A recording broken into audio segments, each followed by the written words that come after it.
Example 2, solve by completing the square.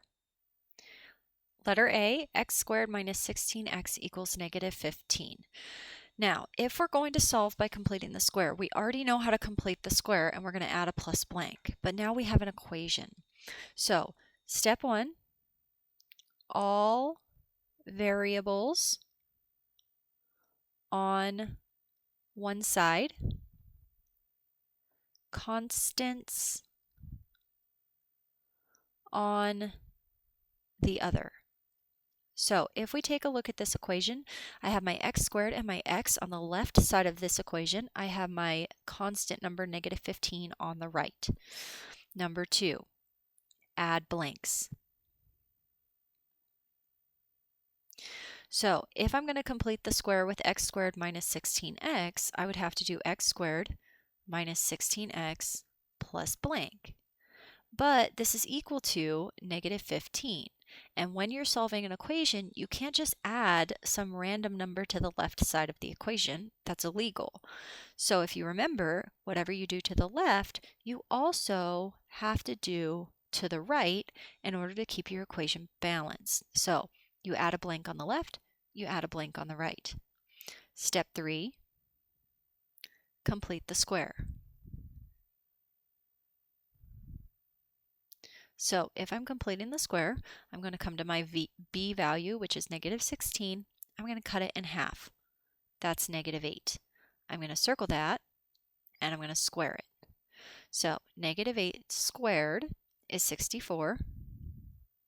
So I'm going to put that in my blank, and if I do it on the left, I also have to do it on the right.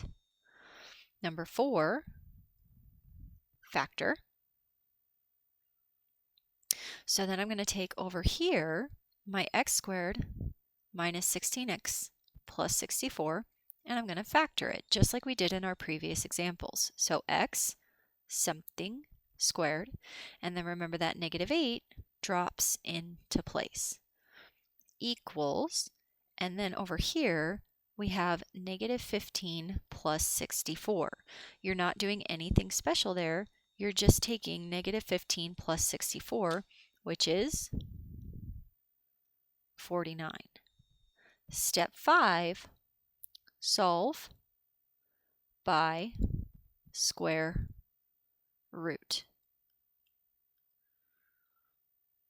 Because now, if we take a look at that example, we have something squared equals 49. So in order to get rid of a squared, I can square root.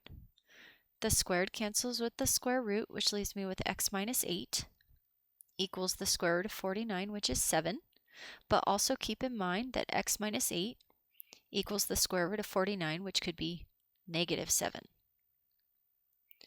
On my first equation, I'm going to add 8, which is going to give me x equals 15. On my second equation, I'm going to add 8. This time be careful because you're dealing with a negative 7. So we're going to get x equals 1. And those are your solutions. Letter C, x squared minus 2x equals 3. First of all, on the left, I have both of my variables. On the right, I have my number. So step 1 complete. I'm ready for step 2. So we're going to add our blanks. If you add a blank on the left, you have to add a blank on the right. Now we're going to complete the square. So we find our b value and we cut it in half. Half of negative 2 is negative 1.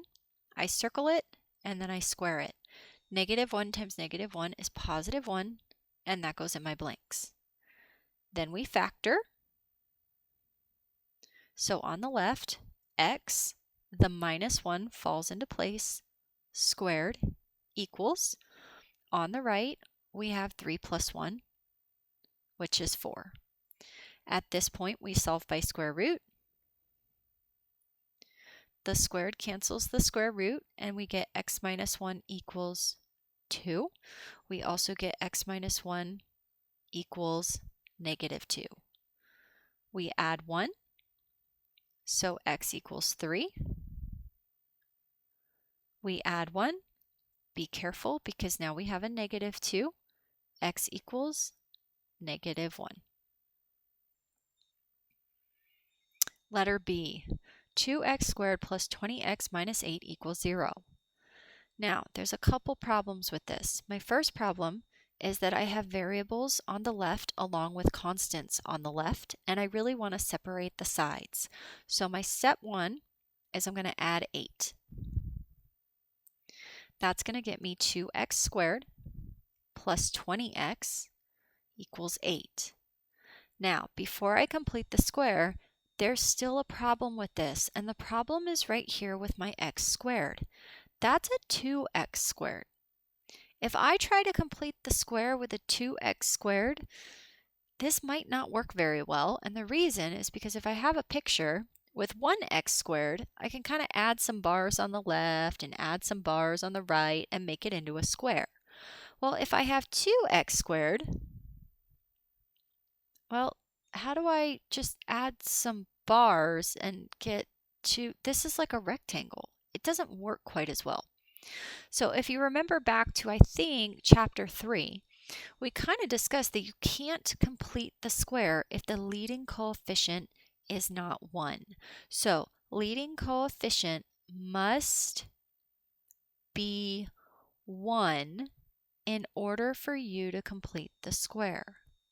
So if I look at my equation, that means I really don't like the 2. So I'm going to divide everything by 2.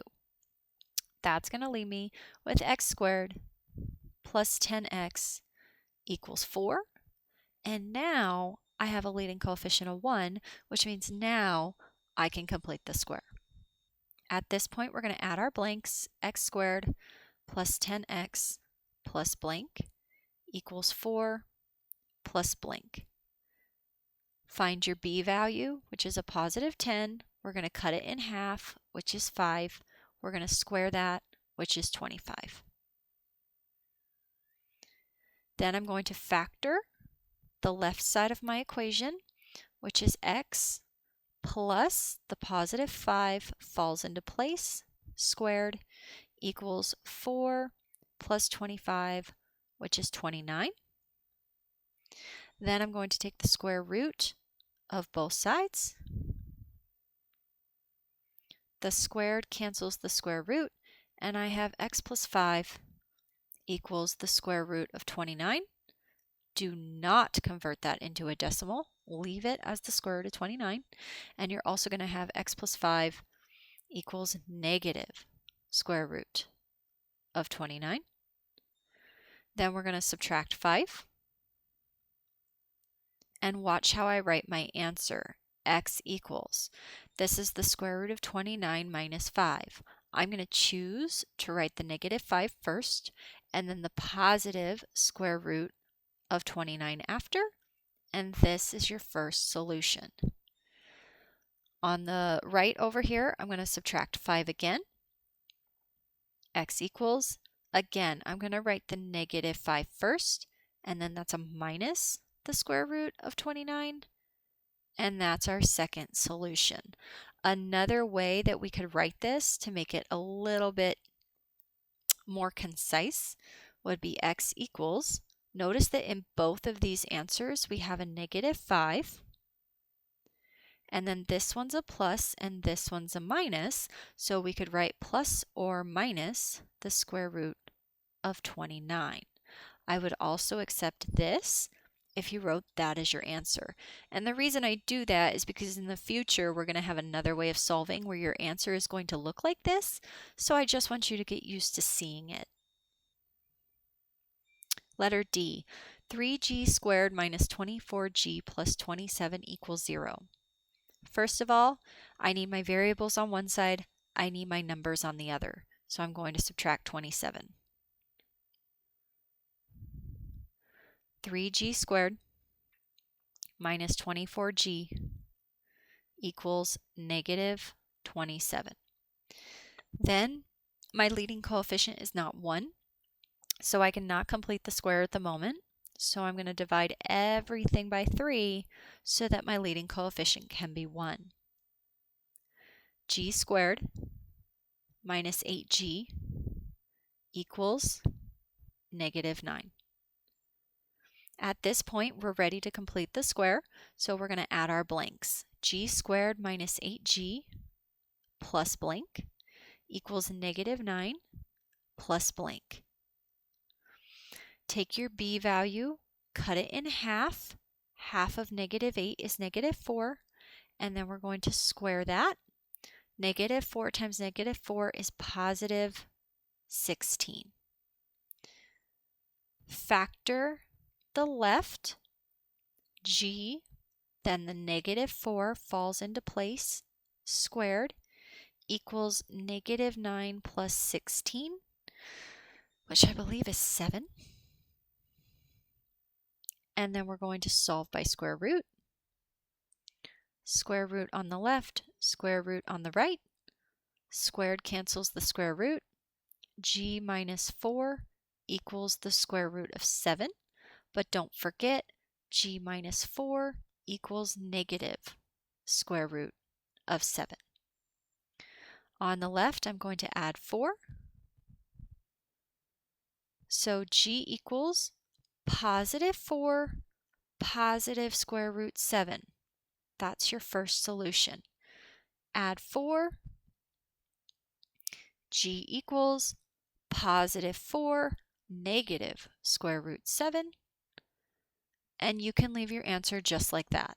Okay, but once again, if you want to put those together, G equals, both solutions have a positive 4, but then one has a plus and one has a minus, square root 7, and you could just combine your answer to look like that.